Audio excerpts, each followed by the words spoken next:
¿Qué tal? ¿Cómo están amigos y amigas de esta comunidad? Como siempre un gusto, como siempre un placer que nos acompañen. Bueno, ya el otro video donde hablamos un poco del tema de Morena, pues ya quedó, lo de Morena quedó rebasado, lo demás no, lo demás está muy interesante.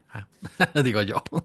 Pero bueno, vamos a entrarle a esto con el tema de Morena, si les parece bien, en donde le doy la nota y después comentamos para ir cerrando precisamente estos días de esta jornada en nuestro canal alterno. A ver, voy a tomar de referencia la nota de la reportera Elia Castillo, del periódico El País. Elia Castillo, una de las mejores reporteras, sin duda, que existen en la actualidad.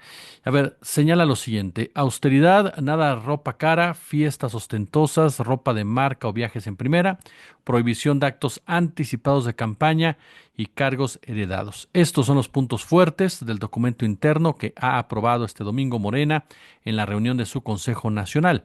El partido oficialista lanza así un mensaje interno de enmienda de regreso a los principios básicos marcados por su fundador, el expresidente Andrés Manuel López Obrador. El acto celebrado en la Ciudad de México y al que han atendido sus 364 consejeros nacionales, no faltó ni uno, además de nombres fuertes como gobernadores y secretarios del gabinete, ha estado marcado por la carta de la presidenta Claudia Sheinbaum, encaminada a corregir el rumbo y dirigida sobre todo a las principales cabezas del partido, a las que señala de tirar cada cual por su lado, priorizando sus propias agendas. Los capítulos más sonados de las desavenencias internas, bueno, han sido el aplazamiento de la reforma para impedir el nepotismo, como planteó la mandataria en su propuesta original, cambios que en el sexenio de Andrés Manuel López Obrador no se pensaron, no se pusieron sobre la palestra, el intento de afiliación de Miguel Ángel Yunes Márquez, este polémico panista, los choques protagonizados por Adán Augusto y Ricardo Monreal, el papel de Pedro Aces en la Cámara de Diputados, lo que pasa también con la senadora Andrea Chávez. Vamos a darle juego. Eso es lo que sucede hasta este momento, lo que se está desarrollando en Morena, precisamente en torno a estas decisiones que ha tomado el partido en el poder, el partido fuerte, ¿no? Este, del Movimiento de Regeneración Nacional, porque con todo el respeto que merecen, sí, el PETA y el Verde son importantes para lograr una mayoría, pero en realidad, si no tuvieran el cobijo de Morena, difícilmente alcanzarían también los porcentajes de votos que llegan a alcanzar. Alfonso Durazo destacó la aprobación de estos nombramientos, ¿no? Habló precisamente de unidad, habló precisamente que no iban a caer en situaciones que generaran la división dentro del partido, y estuvo en el templete, le reitero, con Luisa Alcalde, quien fue la que encabezó precisamente este de manera clara y contundente lo que estaban señalando. Ahora, hagamos un ejercicio de análisis. Recordamos, como les decía en la cápsula anterior, ¿no? Que parte en muchos sentidos de la presidenta Claudia Sheinbaum. Y tiene lógica. A ver, la lideresa de este movimiento es Claudia Sheinbaum. El cuadro más fuerte que tiene este movimiento es Claudia Sheinbaum. La persona con mayor reconocimiento nacional e internacional es Claudia Sheinbaum. La persona más indicada en este momento para encabezar la presidencia de la República es Claudia Sheinbaum.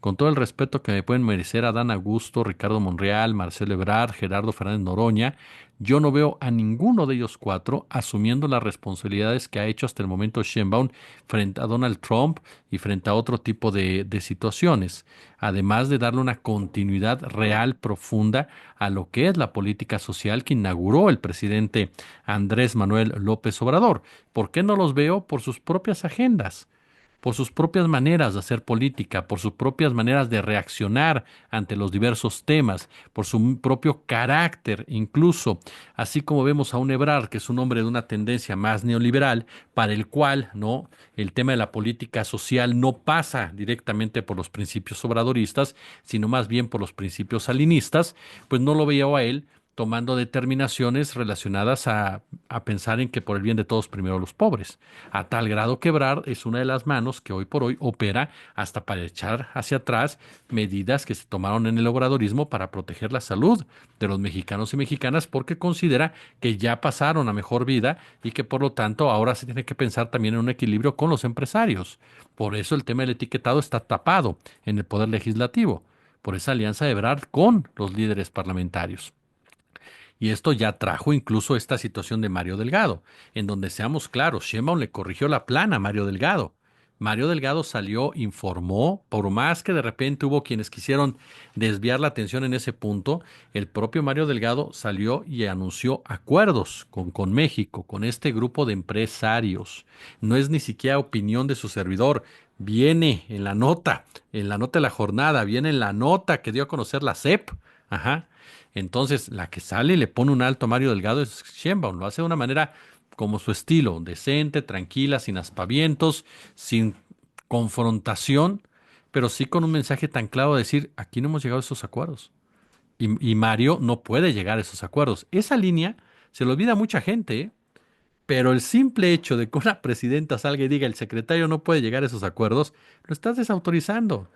Y no es que le faltes al respeto, simple y llanamente estás diciendo quién toma esas decisiones y no es él. Ajá. Entonces, ese es un punto que no podemos dejarlo de lado. Que Sheinbaum corrige la plana eso. Que Sheinbaum corrigió la plana en el tema del maíz orgánico. Recuerda, cuando descubre Nancy Flores de Contralínea, que le habían movido a la iniciativa de López Obrador, y de repente Nancy dice, oiga, doctora, pues fíjese que por aquí está así, así, así, así. Se mete Sheinbaum y corrige otra vez la plana en un punto en donde ya dos casos particulares, mucha gente se pregunta, pues, ¿quién mece la mano? ¿Quién mece la cuna? Y de repente se dirige a la Secretaría de Economía. Entonces, ahí hay posturas donde Sheinbaum, eso es lo que veo. Yo no veo a Ebrard actuando de manera obradorista de fondo. No dudo que sea un eficiente político, eficiente secretario, pero es un hombre que tiene una visión muy, muy neoliberal del, de la economía y de la política social.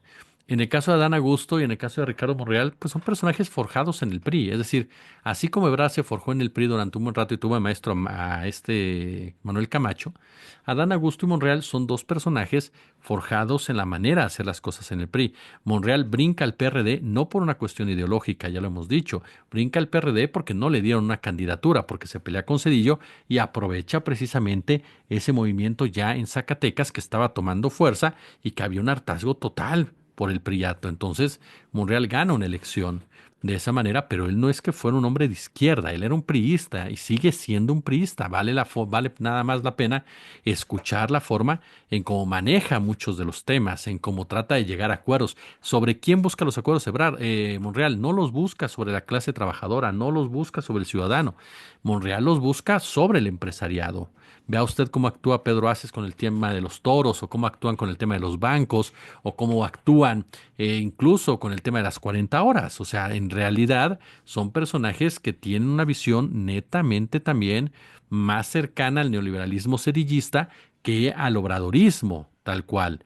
Y el caso de Adán Augusto es igual, fue un priista en toda la expresión de la palabra, que incluso brinca a Morena ya estando Morena constituido. No, a final de cuentas, o sea, él confrontó a Morena desde el PRI y brinca a Morena más por la amistad que tiene con el presidente López Obrador, su cercanía, que porque realmente Adán Augusto tenga un compromiso social, ¿no? O una visión obradorista como la que tiene Sheinbaum.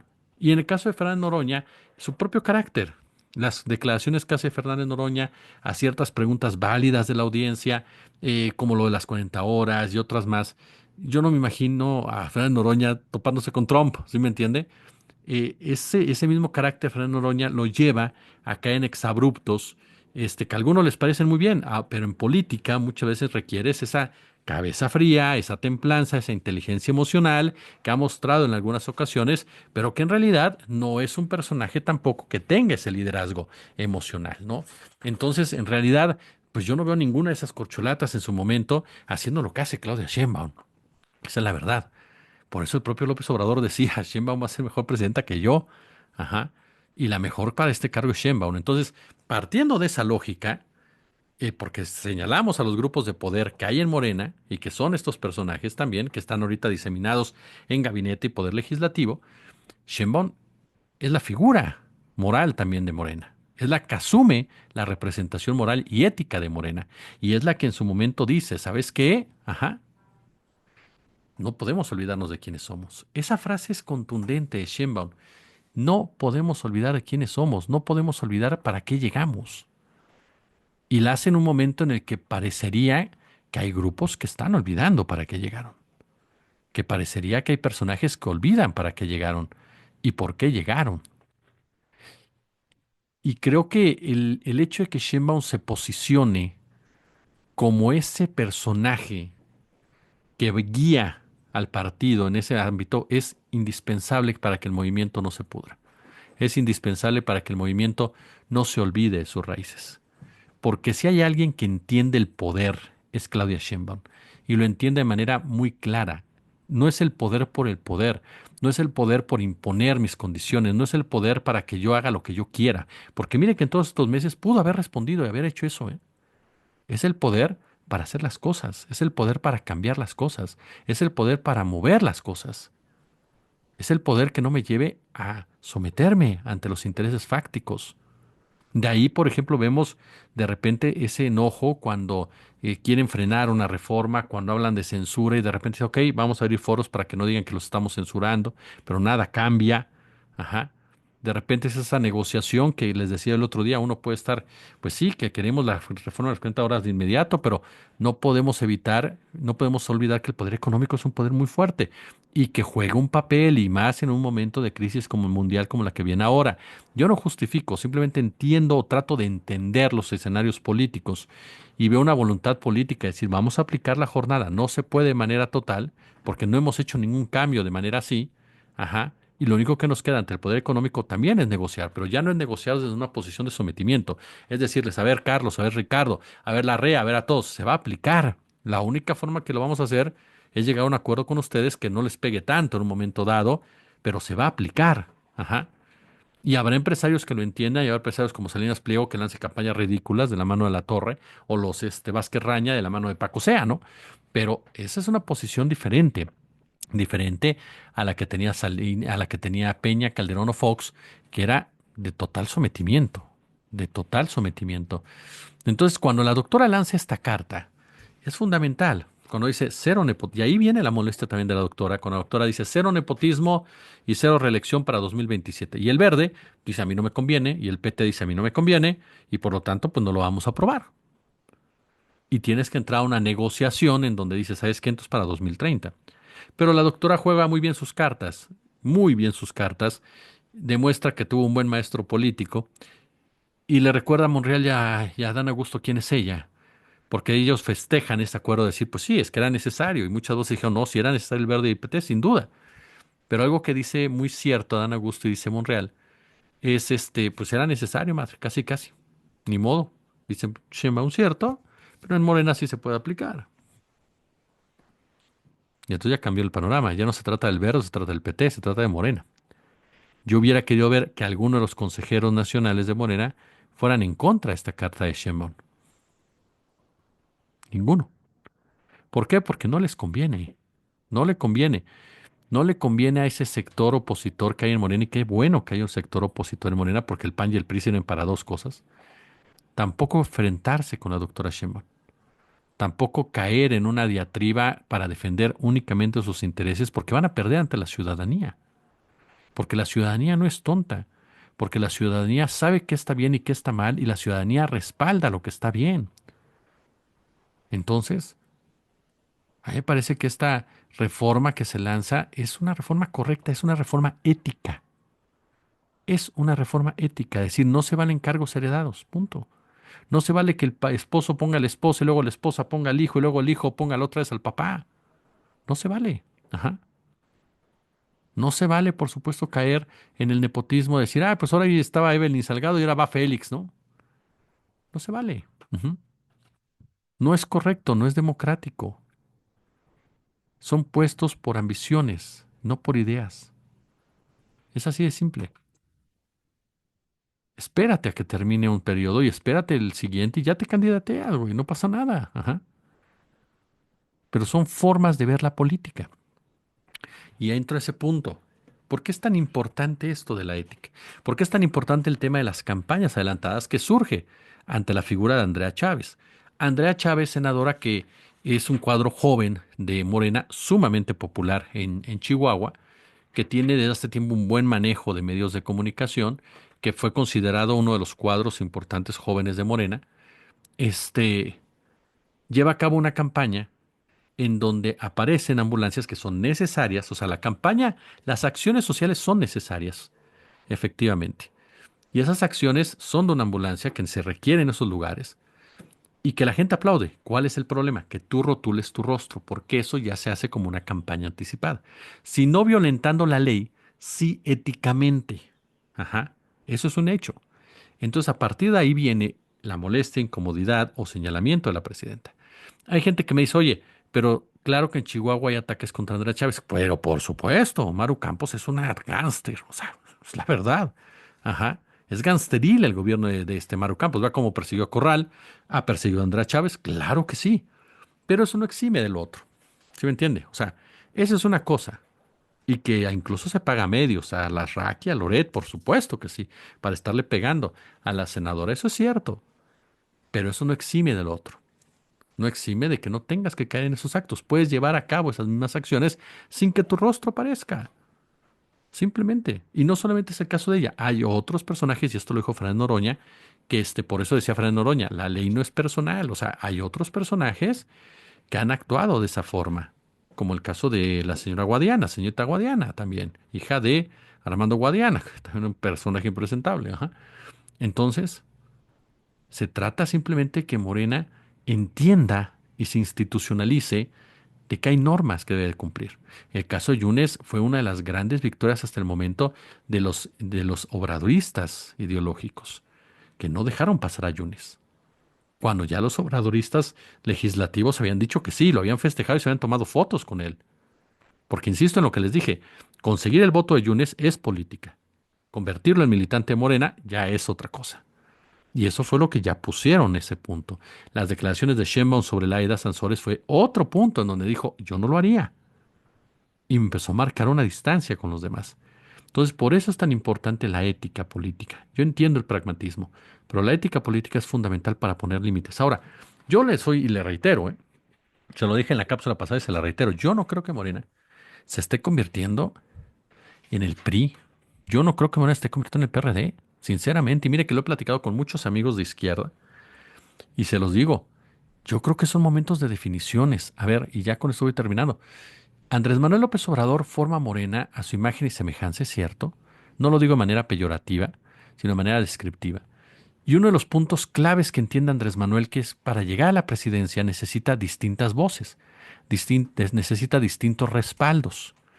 Y lo decide pensando en su fuerte liderazgo, en ese liderazgo que lo lleva a aglutinar a personajes tan diferentes como los que ya hemos platicado en muchas ocasiones, pero que frente a él, de una forma u otra, se estaban quietos, o por lo menos no eran tan visibles, o por lo menos se cuidaban bastante, por el respeto que le tenían a Andrés Manuel López Obrador y que sabían que no podían discutir con él. O sea, Ebrard por eso no se fue, seamos claros, Ebrard no se iba a pelear con López Obrador porque sabía que su carrera se acababa en ese instante, así de sencillo. Y no porque López Obrador le fue a hacer nada, simplemente por el impacto de López Obrador en la ciudadanía. No, la autoridad moral que tiene. Entonces, por supuesto, pero López Obrador entendió eso y le dio entrada a personajes también cuidado, como José Guadarrama de Hidalgo, y eso le permitió tener fuerza en ciertas entidades que lo llevó a la presidencia de la República. Y los trató de mantener controlados a la mayoría. No faltó el que se saliera del Huacal y demás, y algunos los pusieron en paz y otros se mantuvieron muy sigilosos, pero logró mantener el orden en ese sentido. Ya sin él, es lógico que comienzas entonces a dirimir qué tipo de partidos vas a tener sin Andrés Manuel. ¿Qué tipo de instituto político vas a hacer? ¿Qué visión de las tres que tiene Andrés Manuel en su forma de hacer política, la pragmática, la ideológica, la institucional, es la que va a empezar a imperar y es la que va a empezar a generar el entorno? Me parece que es un momento de definiciones en donde hay gente muy honesta en Morena, gente muy trabajadora en Morena, gente muy valiosa en Morena, que de verdad quieren cambiar este país y que están ahí y que están dando las batallas y ganan unas y pierden otras, pero que las están dando.